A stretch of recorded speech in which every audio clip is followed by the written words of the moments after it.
احنا معانا فيديو بيلخص رأي بعض المواطنين وأنا مواطنين كمان من المعاقين وهم بيعملوا التوكيلات امام الشهر العقاري، والفيديو بيوضح توجه الغلابه والمعاقين لتأييد المشير عبد الفتاح السيسي كما جاء بالفيديو. تعالوا نشوفه ونرجع مره ثانيه.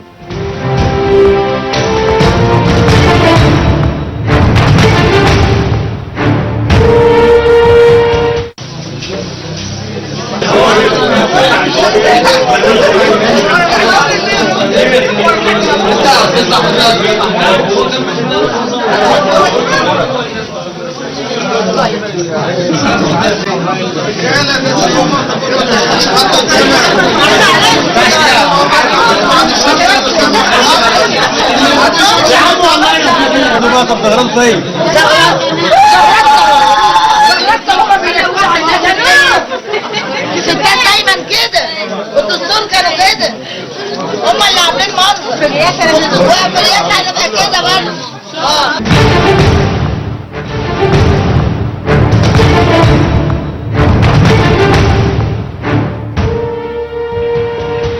الحقيقه ان الفيديو بيتكلم عن غير الحقيقه ما عرفت، يعني ان الفيديو بيتكلم عن القبول على عمل التوكيلات بمحافظه الدقهليه بالمنصوره.